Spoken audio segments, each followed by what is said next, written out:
Good morning, good afternoon, good evening, wherever you are. This is New To, and today I'm going to bring you something special.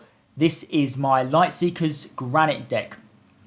And it's something special here because it's the very first cross-order, dual-order deck that my channel has shown. And it features the Mountain Hero Granite, but also we've got some Storm Air Elemental cards as well.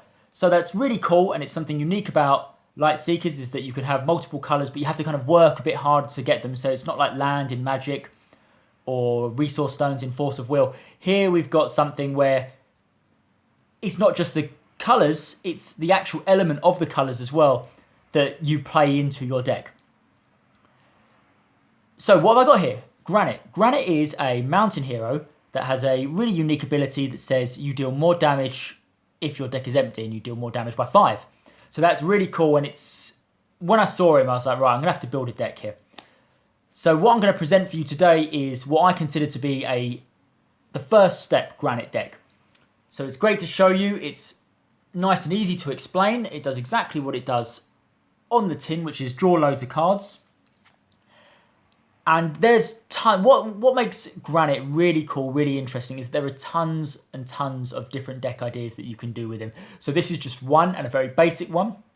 But if you like it, I have got a Mountain Tech Astral Granite deck as well that is crazy. And I've got a really weird Mountain Dread deck as well that both use Granite, because every order has the option to draw cards. So that's not what we were looking for. We're looking ways to kind of really capitalise on this 5 damage in unique and fun ways for you guys to experience. So let's just get straight into it, and let's talk about the Yoga Zen Golem itself, Granite. So Granite there with 32 health, superior element Earth, and the effect increased damage done to other heroes by 5 if your deck is empty. Really cool, really weird. No other card game, I believe, has a way of winning when your deck is empty, or continue to play when your deck is empty. So we really like that. And 32 is on the higher end of the health spectrum there. And that's what we like too, because we need survivability in order to draw through our deck. So that's Granite. Let's have a look at our attacks. Not many attacks, because we don't really want to attack until right at the very end. So we run 3 Crystal Leeches. And this is just our staple buff removal. If your opponent is setting up, they're trying to set up for big swings. They can OTK you. I'm just thinking of cards there. Lunatic, which damages you while playing buffs. You don't want that. You don't want the Abyssal Tentacles either to set up. There's a whole bunch of nasties that you don't want in play while you're drawing through your cards. So Crystal Leech there provides you a consistent and cost-free way of removing them. So you can play it down. It removes 2 buffs, 2 of your opponent's buffs, and it has burn, so that means once it's in the discard, it stays there. So that's fine. We run 3 of those, and we keep them in hand just to make sure that the game's going smoothly. There's nothing that's providing an immediate threat to us. Next is Dust Fiend. So Dust Fiend's really cool. We don't really use him for his attack, which is 4 damage. That's fine. It becomes 9 with Granite if we wanted to use it as an attack card like that, but that's not what we use it for. What we use it for is his second ability, which is this card can count as any element when used for a combo. And it has been errated, so you have to control the air element in order to use that effect, which we will with Sleepy Crab Staff. So that means that we can use our combos here in order to really maximise Dust Fiend. And when we go to the combos, I'll show you what you can do. And it's a pretty cool way of paying the minimum amount for your combos as you possibly can, so that every time you play 2 cards, you're going to draw 1 card back up, so you're not wasting time drawing back through your deck when you play a combo. So we run 3 Dust Fiend. Next, our defend cards. So we need a lot of healing, and 3 Boulder Feast should do that nicely. 6 healing. Now in this game, to deal 6 damage is a big effort for just simple throwaway attack cards. If you think about Fumbling Alchemist or Looper from the tech perspective, they're at a negative cost to you. You either have to discard a combo card, or you have to let your opponent draw. So there's a downside to that, but there's no downside to healing 6. We can just heal 6 straight off. So we really like that, and of course we run 3. Next, really interesting card is Focus Chamber. So it's got kind of 2.5 abilities. The first ability says draw a card. So you play it down, you draw a card. Great, it replaces itself, fine. You can increase this by 1 if your enemy played a combo in their last turn or has a combo buff in play. Even better. So if they try and hit you, you can, or they put down a combo buff, you can play this down, draw 2 cards. Even better, replaces itself and it draws 1 from the deck. And its third, or kind of second ability is really cool. So what this says here is you get to move one of your action buffs in play. So we run loads of action buffs. And what this does is kind of gives us a free action here. So that means that we can play this card down. We'd normally have one more action, which we would probably put down one of these buffs.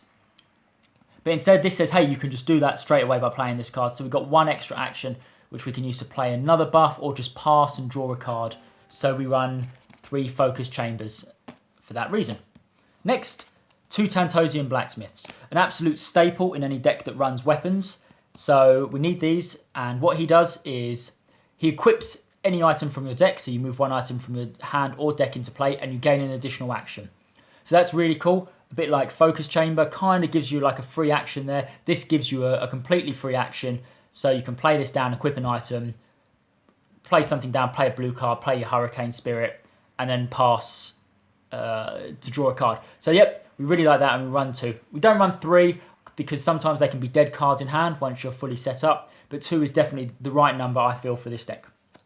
Next are buffs.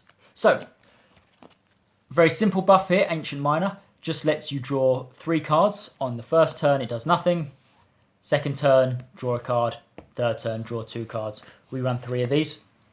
And yep, pretty simple. At the end of the day, this deck has to draw cards, so we like Ancient Miner. Next, a really cool card here, Hurricane Spirit. So, Hurricane Spirit has an attack ability that lets you move 2 cards from your opponent's hand to the deck and then you draw 3 cards. So, first turn it does nothing, second turn it does nothing, third turn you activate its ability and you get to draw the 3 cards and send 2 cards back to your opponent's deck. Now this is a theme that we've got that's going through this deck, and you'll see it as we hit our buffs and our combos of returning cards from your opponent's hand to their deck. So while we're gaining hand advantage, they're losing hand advantage. So we run 3 of those. Next, Eve Rock Racer.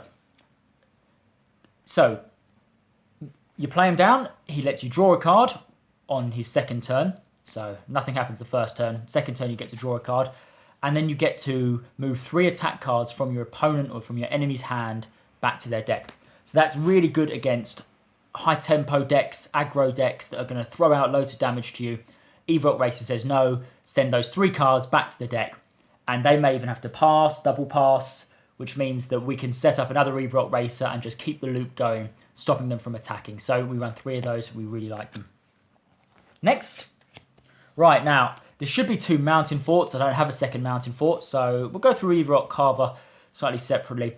1 Mountain Fort there, pretty simple, reduces damage received. It doesn't rotate until you take the damage, so that's really cool, so it stays in place. Your opponent's not just going to pass while, say if you had like a bubble fish or something like that out, that just rotates away. This is going to stay in place, so they're going to have to go through it. So that's really cool. I want to run 2, but I don't have it. So instead I run a one-off Eve Rock Carver here, which sets your life back to 15 and gain an action. So you're on the ropes. You've maybe got 3-4 life left. It's your turn. This rotates. You set your life back to 15 and you gain 1 additional action as well. So you can have a 3-turn action. That's really cool. That combos really nicely with things like Tantosian as well. So it keeps giving you free actions and you get the option to pass those and draw or set up. So it's okay. I'd really run another Mountain Fort over this, but since I don't have it, I don't play with proxies. This is what I've got. Next, we've got kind of our one-offs. So, a one-off Stone Scribe here. There is a way to beat this deck consistently, and Creeble Jester is one way to do it, which would force me to discard my hand down to 7. So that's a lot of wasted resource there. I like playing with a big hand with this deck, so if they can somehow limit that, that's what we don't want. So, Stone Scribe here says, instead of discarding, store cards under this card. If this buff expires, move the stored cards back to the deck. So that means that if it expires, so that means if it goes all the way around, what we have there is all the cards that were discarded, perhaps forcefully by Creeble Jester, can go back in the deck. We get a chance to draw those back again. So we really, really like that. Right, next we run one Colossi Artifact. Again, a bit like Mountain Fort, just to control the tempo of the game. So damage from action cards can't deal you more than 4 damage. So it stops... Well, it won't stop combos, first of all, because it's only action cards. But it will stop things like Colossi Cannons going off, dealing 11 damage to you. It will stop these 6 damage cards coming in, things like Bombling as well. It will just reduce these down to 4, which is fine. Again, just another way to slow the game down, control the pace. And finally, one Unruly Mob here. So your enemy can only attack once per turn. That means they can only play 1 attack card against you per turn. And then when they do, you take 1 damage. They take 1 damage. So that's really cool because it combos nicely with Granite as well. Because Granite says if your deck is empty, they take 5 more damage. So that means that if your deck is empty and you've got Unruly Mob out, every time they attack you, they're going to take 6 damage back. So it may make them think twice about it. We really like that. So that's just a fun little play. And again, another way just to slow the game down, make sure that we have ample time to draw through our deck. Okay, our combos. Actually, before we do the combos, let's do the items. First one, Sleepy Crab Staff. Just a vanilla item there that grants you access to the air element. Now, really, I wanted Skyrider, but currently Skyrider is banned in the organised play format, so I can't use it. Skyrider would have been perfect for this deck. There is another air element card, and I can't remember what it's called. It does something like remove an opponent's buff, take 2 damage or something. We didn't need that because our Crystal Leech is fine. So just for now, we've got the Sleepy Crab Staff here. That's fine. It's vanilla. It does exactly what it needs to do. It gives us access to Dust Fiend and Hurricane Spirit. That's cool. Next is Crystal Core. So Crystal Core is a really cool card because what it does is it allows you to ignore any lethal damage. When this happens, move this card back into your deck. So, you know, you're on 9, 10 life. Your opponent's going to play a combo and he's going to kill Granite. Crystal Core says, nope, that goes back in the deck. Granite's alive. Yeah, and then next turn we can just play Tantosian, fish it back out, play it down again. Just another tool in the arsenal of survivability that you have to have with Granite to make sure that you get the full, you get enough time to draw through your deck and then actually play the cards required to win you the game. And talking about those cards, here they are, our combo cards. So let's start straight away with a really cool dual combo card here, which is Avalanche. So for the cost of 1 mountain and 1 storm element, we can play this, which deals 10 damage, you think 15, because of Granite's effect, and the recipient moves all of their attack cards from their hand to their deck. So that's really cool, because that means that the following turn, they probably won't have the means to finish you off or attack you at all. And it's not just attack action cards, it's all attack cards, so all their combos go as well. So we really like that. That's cool, and it's cheap.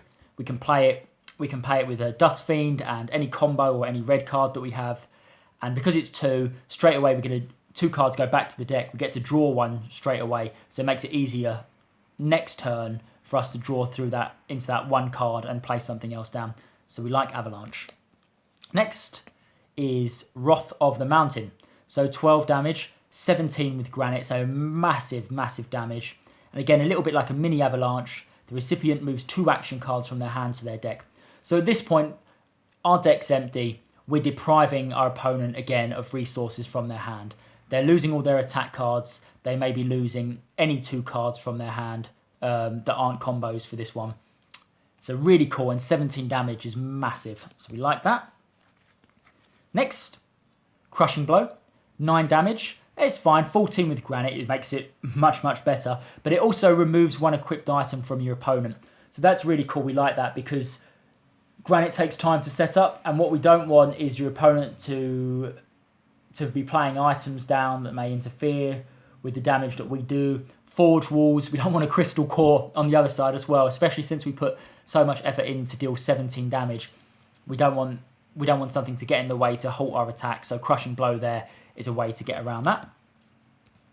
Magma Blast, another 12 damage card, so 17 with Granite. Again, 17 damage. That's all we run it for. And finally, Stream of Tantos, 7 healing, and then 6 damage to your target. That would be 11 damage. That's really good. But another reason to run Stream of Tantos is that it's one of each element. So this means that, say if we've got our 2 big cards here that are possibly going to win us the game, Wrath of Mountain and Magma Blast dealing 17 damage apiece, we can use either of these 2 combos plus 1 Dust Fiend to pay for them. So we really like that. That means we reduce our cost of combos down to 2.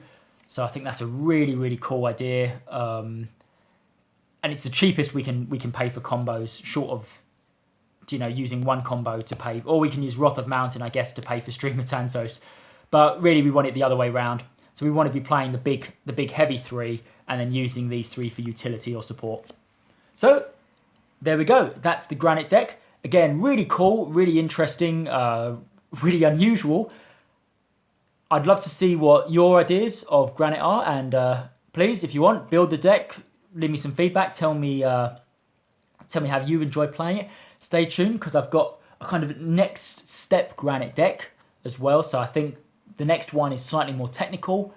I guess I'd say perhaps slightly more advanced, but this one, for me, I love taking it down to the club. I love playing it. It gives people a really good insight into what Granite does. So, thank you very much. I've been you too.